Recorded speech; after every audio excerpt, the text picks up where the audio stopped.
tidak mati semuanya. Kalau Tuhan datang artinya kita masih, kalau ada yang hidup nih, tak dirubah dalam sekejap mata. Diubah dalam sekejap mata. Tahu sekejap mata gimana? Coba. Nah, kita dirubah, sekejap mata dirubah. Kapan?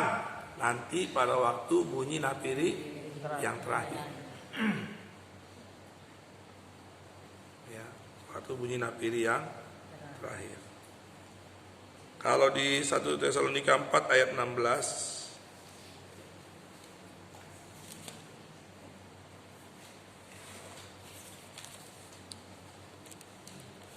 1 Tesalonika pasal 4 ayat yang ke-16 dan ayat 17.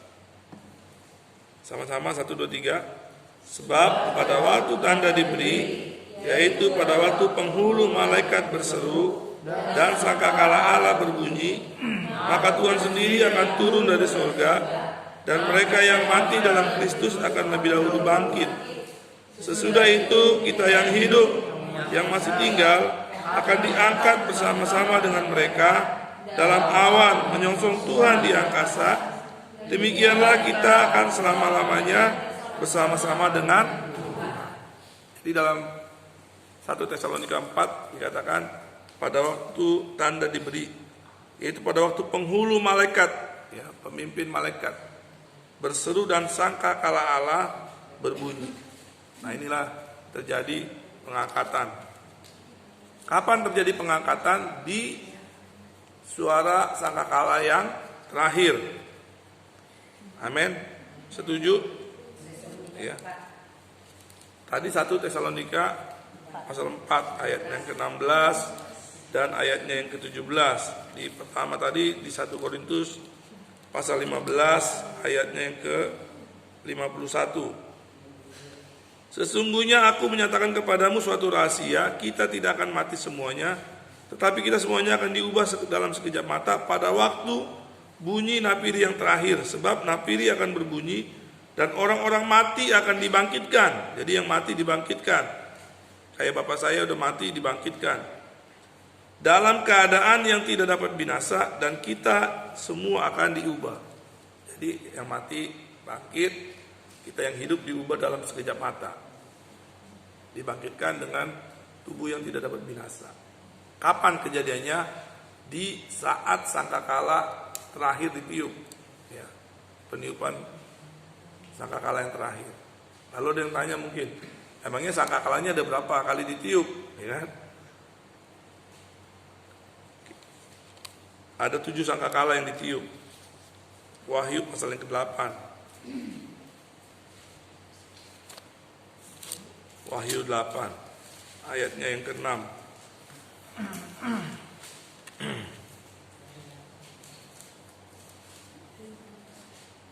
Wahyu 8 ayat 6 dan ayat yang ke-7. 1, 2, 3. Dan ke-7 malaikat yang memegang ke-7 sangkakala itu bersiap-siap untuk meniup sangkakala. Lalu malaikat yang pertama meniup sangkakalanya, dan terjadilah hujan es dan api bercampur darah, dan semuanya itu dilemparkan ke bumi. Maka terbakarlah sepertiga dari bumi dan sepertiga pohon-pohon, dan hanguslah seluruh rumput-rumputan hijau. Jadi ada 7 malaikat yang memegang 7 sangkakala, dan mereka siap-siap meniup sangkakalanya. Waktu malaikat yang pertama meniup, ya, malaikat pertama niup, apa yang terjadi? Hujan es dan api bercampur darah dilemparkan ke bumi. Itu malaikat yang pertama. Sekarang malaikat yang kedua, ayat 8 dan ayat 9. Lalu malaikat yang kedua meniup sangkakalanya, dan ada sesuatu seperti gunung besar yang menyala-nyala oleh api dilemparkan ke dalam laut, dan sepertiga dari laut itu menjadi darah. Dan matilah sepertiga dari segala makhluk yang bernyawa di dalam laut, dan binasalah sepertiga dari semua kapal. Jadi ini malaikat yang kedua meniup sangkakalanya. Di situ dikatakan ada seperti gunung besar yang nyala oleh api dilemparkan ke dalam laut. Itu malaikat yang kedua, ya, sangkakala yang kedua. Ayat 10 itu yang ketiga. 1, 2, 3. Lalu malaikat yang ketiga meniup sangkakalanya, dan jatuhlah dari langit sebuah bintang besar, menyala-nyala seperti obor, dan ia menimpa sepertiga dari sungai-sungai dan mata-mata air. Nama bintang itu ialah Absintus, dan sepertiga dari semua air menjadi Absintus, dan banyak orang mati karena air itu, sebab sudah menjadi air. Jadi waktu malaikat yang ketiga meniup sangkakalanya, ya, ada jatuh bintang dari langit, ya, yang menyala-nyala seperti obor, menimpa sungai-sungai dan mata-mata air. Tadi yang kedua menimpa laut, yang pertama menimpa bumi, yang ketiga ini menimpa sungai-sungai dan mata-mata air. Sangkakala keempat, ayat 12. Lalu malaikat yang keempat meniup sangkakalanya, dan terpukullah sepertiga dari matahari, dan sepertiga dari bulan, dan sepertiga dari bintang-bintang, sehingga sepertiga daripadanya menjadi gelap, dan sepertiga dari siang hari tidak terang, dan demikian juga malam hari. Lalu aku melihat, aku mendengar seekor burung nasar terbang di tengah-tengah langit, dan berkata dengan suara nyaring, celaka, celaka, celakalah mereka yang diam di atas bumi, oleh karena bunyi sangkakala ketiga malaikat lain yang masih akan meniup sangkakalanya. Jadi yang keempat ini, waktu malaikat meniup sangkakalanya, terpukullah sepertiga dari matahari, sepertiga dari bulan, sepertiga dari bintang-bintang. Ya, malam tidak gelap, ya, siang tidak terang. Ya, situ dikatakan sepertiga daripadanya menjadi gelap, dan sepertiga dari siang hari tidak terang. Demikian juga malam hari. Ini 4 sangkakala yang ditiup. Ya, apakah sudah kejadian? Kita nggak tahu. Tapi menurut saya sih belum. Ya, kalau sangkakala pertama ditiup kan kita sudah tahu apa yang terjadi. Tapi kalau sangkakala ke-7 itu tadi pengangkatan itu, ya, diangkat. Umat Tuhan diangkat. Nah, sangkakala yang kelima, Wahyu pasal 9.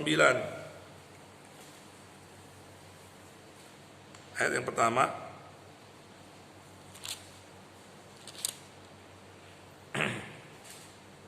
Satu, dua, tiga.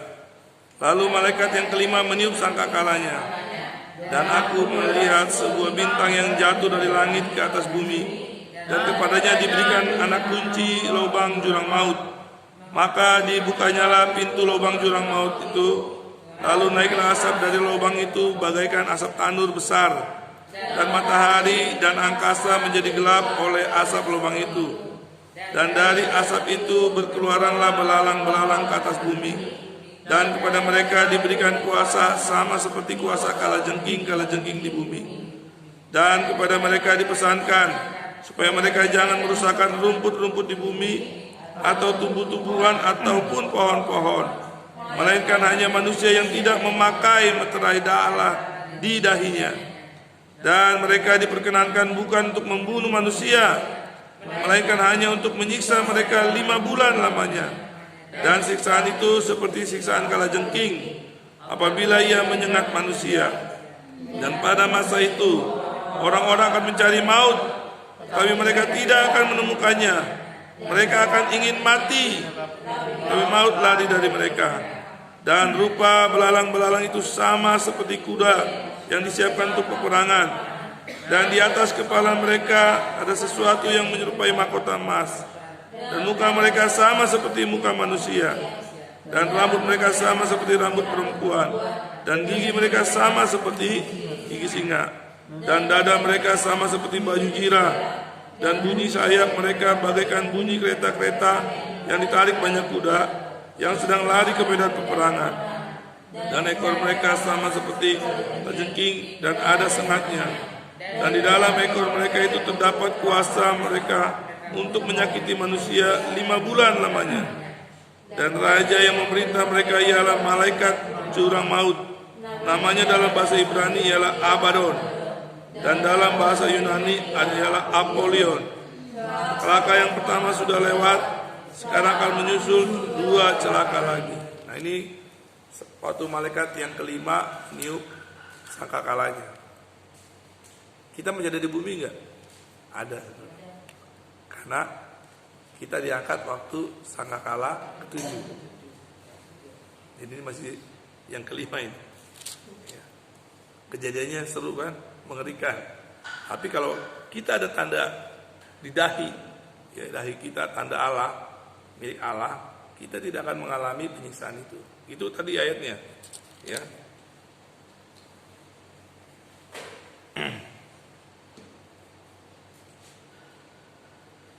Ada kata di dahinya, tanda milik Allah.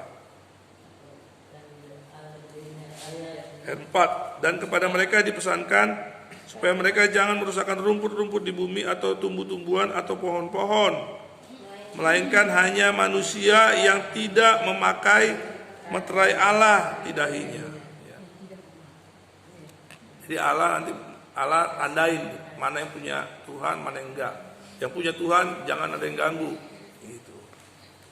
Ini punya saya kata Tuhan. Makanya kita haruslah menjadi milik kepunyaan Tuhan, menjadi kepunyaannya Dia. Sangkakala yang ke-6 ayat 13. 1, 2, 3. Lalu malaikat yang ke-6 meniup sangkakalanya, dan aku mendengar suatu suara keluar dari keempat tanduk mezbah yang di hadapan Allah, dan berkata kepada malaikat yang ke-6 yang memegang sangkakala itu, lepaskanlah keempat malaikat yang terikat dekat sungai besar Efrat itu. Maka dilepaskanlah keempat malaikat yang telah disiapkan bagi jam dan hari, bulan dan tahun untuk membunuh sepertiga dari umat manusia. Dan jumlah tentara itu ialah 20.000 laksa pasukan berkuda. Aku mendengar jumlah mereka. Maka demikianlah aku melihat dalam penglihatan itu kuda-kuda dan orang-orang yang menungganginya. Mereka memakai baju jirah, merah, api, dan biru, dan kuning belerang warnanya. Kepala kuda-kuda itu sama seperti kepala singa, dan dari mulutnya keluar api dan asap dan belerang. Oleh ketiga malapetaka ini dibunuh sepertiga dari umat manusia, yaitu oleh api dan asap dan belerang yang keluar dari mulutnya. Sebab kuasa kuda-kuda itu apa di dalam mulutnya dan di dalam ekornya. Sebab ekornya sama seperti ular. Mereka berkepala, dan dengan kepala mereka itu mereka mendatangkan kerusakan. Tetapi manusia lain yang tidak mati oleh malapetaka itu tidak juga bertobat dari perbuatan tangan mereka. Mereka tidak berhenti menyembah roh-roh jahat dan berhala-berhala dari emas dan perak, dari tembaga, batu dan kayu, tidak atau mendengar atau berjalan. Dan mereka tidak bertobat dari perburuan, sihir, pecah bulan, dan ini sangkakala yang ke-6. Ya. Waktu sangkakala yang ke-6 ditiup, ya ada kejadian di bumi ini. Dan kita akan masuk sangkakala yang ke-7. Wahyu pasalnya yang ke-11. Wahyu pasal 11 ayat 15. Sudah dapat semuanya? Sama-sama sampai 19 ya. 1, 2, 3. Lalu malaikat yang ke-7 meniup sangkakalanya, dan terdengarlah suara-suara nyaring di dalam surga katanya, pemerintahan atas dunia dipegang oleh Tuhan kita, dan Dia yang diurapinya, dan Dia akan memerintah sebagai Raja sampai selama-lamanya. Dan ke-24 tua-tua yang duduk di hadapan Allah di atas tata mereka tersungkur dan menyembah Allah sambil berkata, kami mengucap syukur kepadamu ya Tuhan Allah yang Maha Kuasa, yang ada dan yang sudah ada, karena Engkau telah memangku kuasa-Mu yang besar dan telah mulai memerintah sebagai Raja. Dan semua bangsa telah marah, tapi amarah-Mu telah datang, dan saat bagi orang-orang mati untuk dihakimi, dan untuk memberi upah kepada hamba-hamba-Mu, nabi-nabi dan orang-orang kudus, pada mereka yang takut akan nama-Mu, pada orang-orang kecil kecil dan orang-orang besar, untuk membinasakan barang siapa yang membinasakan bumi. Maka terbukalah bait suci Allah yang di sorga, dan kelihatanlah tabut perjanjiannya di dalam bait suci itu. Dan terjadilah kilat dan deru guru, dan gempa bumi dan hujan es lebat. Nah, ini sangkakala yang ketujuh atau malaikat yang ketujuh. Inilah sangkakala yang terakhir, yang terakhir. Orang mati dibangkitkan, yang masih hidup diubah dalam sekejap untuk bertemu dengan Tuhan. Ada yang mau bertanya?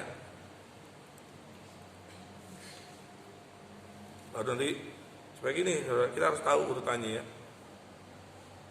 Pengangkatan ini di sangkakala ketujuh. Tapi sebelum sangkakala kan ada 7 meterai. Bukan meterai pertama, kedua, ketiga, 4, 5, 6, 7. Baru sangkakala pertama, kedua, ketiga, 4, 5, 6, 7. Baru masuk antikris 3 tahun setengah, 2 bulan. Setelah itu baru masuk nanti langit baru dan bumi yang baru. Sekarang sangkakala keberapa, Pak? Sangkakala apakah sudah ditiup? Pertanyaannya itu kan, sangkakala keberapa? Kalau kita lihat tanda-tandanya, kayaknya sih belum ditiup, belum ada yang ditiup. Kalau menurut saya belum ada yang ditiup. Baru meterai yang sudah dibuka. Sekarang meterai keberapa nih, Pak? Kalau menurut saya meterainya sekarang pembukaan meterai keempat.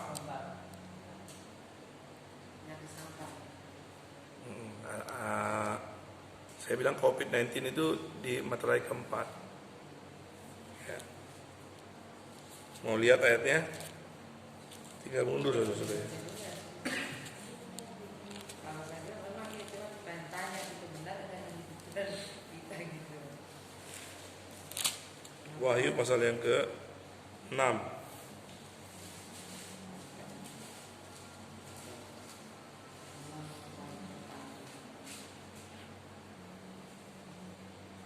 Wahyu 6 ayat 1 sampai dengan ayatnya yang ke-8. 1, 2, 3. Maka aku melihat anak domba itu membuka yang pertama itu meterai itu. Dan aku mendengar yang pertama dari keempat makhluk itu kata dengan suara bagaikan bunyi guru, "Mari." Dan aku melihat sesungguhnya ada seekor kuda putih, dan orang yang menungganginya memegang sebuah panah, dan kepadanya dikaruniakan sebuah mahkota. Lalu ia maju sebagai pemenang untuk merebut kemenangan. Ketika anak domba itu membuka meterai yang kedua, aku mendengar makhluk yang kedua berkata, "Mari." Dan majulah seekor kuda lain, seekor kuda merah padam, dan orang yang menungganginya dikaruniakan kuasa untuk mengambil damai sejahtera dari atas bumi, sehingga mereka saling membunuh, dan kepadanya dikaruniakan sebilah pedang besar. Dan ketika anak domba itu membuka meterai yang ketiga, aku mendengar makhluk yang ketiga berkata, "Mari." Dan aku melihat sesungguhnya ada seekor kuda hitam, dan orang yang menungganginya memegang sebuah timbangan di tangannya. Dan aku mendengar seperti ada suara di tengah-tengah keempat makhluk itu berkata, "Secupak gandum sedinar, 3 cupak gulai sedinar, tapi janganlah rusakkan minyak dan anggur itu." Dan ketika anak domba itu membuka meterai yang keempat, aku mendengar suara makhluk yang keempat berkata, "Mari." Dan aku melihat sesungguhnya ada seekor kuda hijau kuning, dan orang yang menungganginya bernama Maut. Kerajaan maut mengikutinya, dan mereka diberi kuasa atas seperempat dari bumi untuk membunuh dengan pedang, dan dengan kelaparan, dan sampar, dan dengan binatang-binatang buas yang di bumi. Nah, ini meterai yang keempat. Manusia mati kena pedang karena penyakit sampar. Ya. Tapi kalau yang ketiga belum ini, Pak. Apa empat duluan? Ketiga kalau dibuka, Secupak gandum sedinar dan 3 cupak. ya artinya krisis moneter keuangan, harga-harga yang mahal. secupak gandum kan, gandum itu bahan pokok, bahan makanan ya, bahan roti ya. Harganya 1 dinar, artinya upah kerja 1 hari, mahalnya. Itu pengertiannya bahwa harga bahan pokok itu mahal, kebutuhan pokok mahal. Apakah itu sudah terjadi? Kalau menurut saya udah mahal. Sekarang bahan-bahan mahal, harga-harga mahal. Ke depan mungkin lebih ekonomi lebih parah lagi, keadaan ekonomi, karena keadaan bumi ini ya sebagai itulah. Waktu materai pertama dibuka, ada di situ dikatakan udah putih. Orang bilang, ada yang tafsirkan itu Yesus Kristus yang membawa kemenangan, tapi ada juga yang bilang ini Satan. Itu kita nggak usah pusing dengan tafsiran. Ya, tapi materai yang pertama dibuka, ada sesuatu terjadi di bumi. Materai kedua dibuka, damai sejahtera diambil. Waktu ISIS membunuh manusia, saya perkirakan itu udah materai yang kedua ISIS. Nah, kita masuk materai yang ketiga, ekonomi, keuangan, ya krisis moneter di mana-mana di bumi ini. Ya. Apalagi dengan COVID ini kan, saya kemarin dengar Cina itu berapa? 5.000 triliun ya, ruginya. Jadi banyak negara yang bangkrut sekarang. Bukan pabrik ya, negara yang bangkrut karena COVID ini, pengaruh lockdown ini. Tapi bukan berarti untuk kehidupan pribadi gitu secupak binasa. Ini kita lihatnya mengglobal ya, dunia. Kita harus melihatnya dunia, bukan Indonesia ya. Kalau tanya gini, kejadiannya ada di mana? Apakah di negara kita? Nggak ada yang tahu gitu. Karena tapi ini kan ayat ini untuk dunia. Ya. Misalnya ada kematian, ada damai sejahtera diambil. Kan kita kalau kita kan nggak ada sih. Kalau di Timur Tengah itu orang dipotong-potong, pajang-pajang gini kan, ISIS ya. Kalau menurut saya itu. Jadi ini kelihatannya seluruh dunia. Ekonomi bagaimana? Saya pernah lihat itu ada satu negara uang udah dibuang, orang-orang udah harga nilainya sangat rendah. Kapan-kapan harus ini anak-anak muda tolong dicari ya. Uang-uang itu udah jalanan, mereka buang uang di jalan karena nilainya nggak ada lagi uang itu. Kalau kita kan puji Tuhan lah masih ada nilainya. $1 Amerika masih 14 ribuan kan. Kalau seandainya nilai rupiah habis kan, wah udah apa lagi pakai uang udahlah. Nah gitu. Artinya itu harus digenapi. Firman ini harus digenapi. Ya. Firman ini harus digenapi. Materai itu harus dibuka terus sampai ke-7. Baru sangkakala ditiup sampai ke-7. Baru jadi pengangkatan. Sebelumnya paling penting adalah bagaimana kita supaya diangkat itu. Jadi bukan untuk pribadi satu negara, itu dunia gitu ya. Iya, untuk dunia. Kejadiannya untuk seluruh dunia, bukan hanya di Indonesia. Iya, COVID kan sangat berdampak ini, banyak orang yang kesulitan, banyak orang yang pulang kampung karena udah nggak bisa lagi cari nafkah di Jakarta kan, banyak perusahaan juga tutup. Nah, makanya kita harus tahu, Tuhan udah kasih tahu nih apa yang akan terjadi di akhir zaman. Jadi Tuhan nggak ngumpetin itu, Tuhan kasih tahu nih akan terjadi. Kamu pelajari Alkitab, ada 7 nasihat kepada gereja, ya, 7 gereja di Kitab Wahyu. Ini harus dilakukan nih, 7-7-nya. Setelah 7 selesai, ada 7 materai yang harus dibuka. Setelah itu ada 7 sangkakala yang harus ditiup. Nah, disitulah orang Inggris bilang rapture, pengangkatan atau penyingkiran. Ada yang diangkat, ada yang ditinggal, ya. Sesuai dengan Injil Matius pasal 24. Ayatnya yang ke 40. Matius pasal 24 ayat yang ke 40 sampai 41. Matius 24 ayat 40, 41, 1, 2, 3. Pada waktu itu kalau ada 2 orang di ladang, yang seorang akan dibawa dan yang lain akan ditinggalkan. Kalau ada 2 orang perempuan sedang memutar batu kilangan, yang seorang akan dibawa dan yang lain akan ditinggalkan. 2:42. Karena itu berjaga-jagalah, sebab kamu tidak tahu pada hari mana Tuhanmu datang. Lukas pasal 17 ayat 34 sampai 36. Lukas pasal 17 ayat 34. Lukas pasal 17 ayat 34 sampai 36. 1, 2, 3. Aku berkata kepadamu, pada malam itu ada 2 orang di atas satu tempat tidur.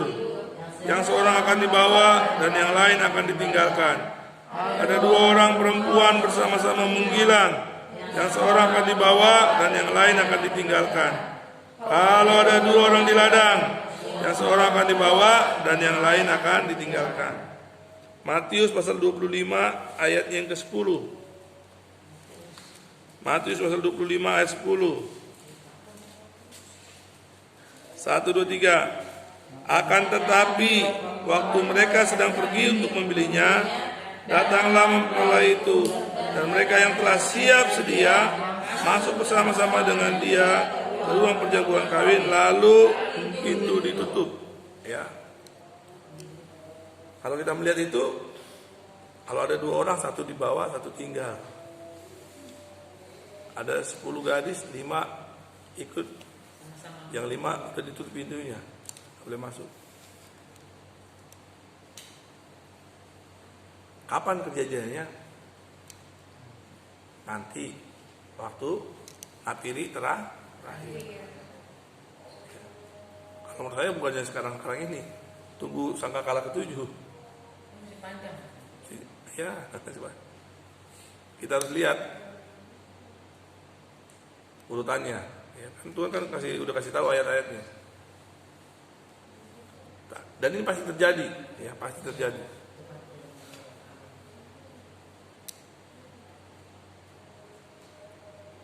Jadi saudara tinggal perhatiin aja keadaan zaman ini. Perhatikan ya Pak. Hah? Dilihat tanda-tanda yang Iya. Kalau udah materai keempat berarti kan tinggal 3 materai lagi.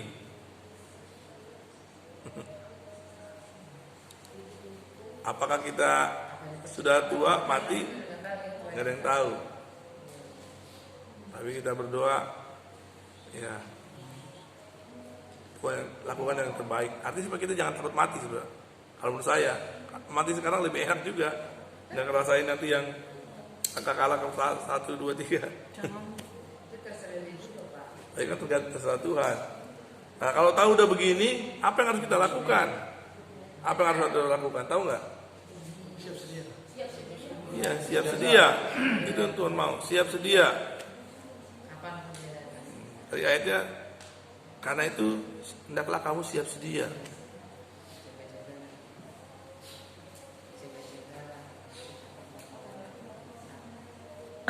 Atau berjaga-jaga. Rohanian kita ya. Menjauhkan dari dosa.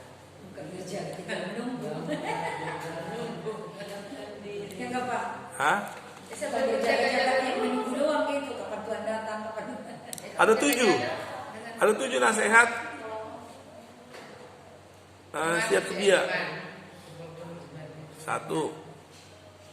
Kasihnya kepada Tuhan. Ya. Jemaat Efesus. Itu nasihat itu buat kita semua, bukannya orang Kristen zaman dulu. Mereka udah pada mati. Sekarang ini buat kita nih apa nih? Jangan kau meninggalkan kasihmu yang semula. Efesus pasal kedua itu kan? Efesus pasal 2. Wahyu pasal 2, jemaat Efesus. Coba lihat, nggak apa-apa supaya tahu. Ayat yang keempat.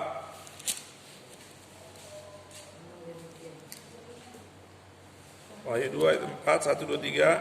Namun demikian aku mencela engkau karena engkau telah meninggalkan kasihmu yang semula. Jadi kita harus kembali kepada kasih kita semula. Itu namanya siap sedia, berjaga-jaga. Kembali kepada kasih kita semula kepada Tuhan. Apa yang kita lakukan karena kita mengasihi Tuhan.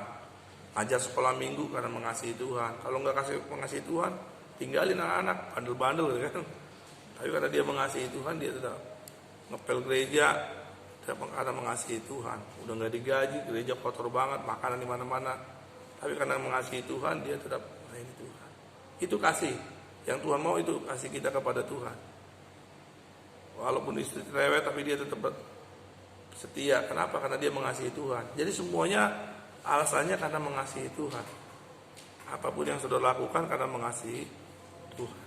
Kalau udah mulai kendor, kembali supaya kita diangkat. Kalau enggak, ditinggal.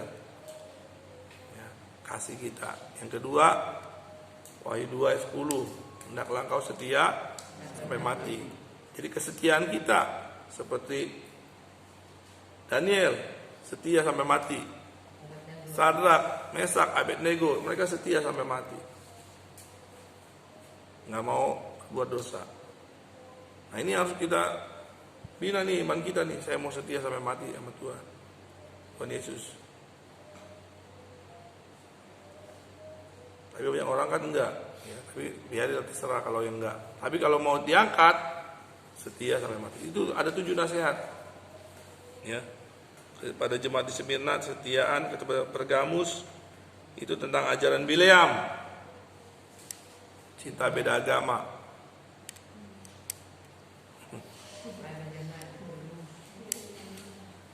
Nggak boleh ada yang setuju dengan cinta beda agama. Kalau jemaat di Tiatira ya, tentang perzinahan, Isabel, hamba Tuhan berzina. Yang perlu dicontoh siapa ya? Yusuf. Yusuf digodain tante Potifar, dia lari keluar.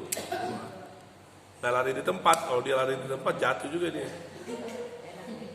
Tapi Yusuf dia lari. Kita juga harus gitu. Nanti kan ada godaan di sebuah kita ini.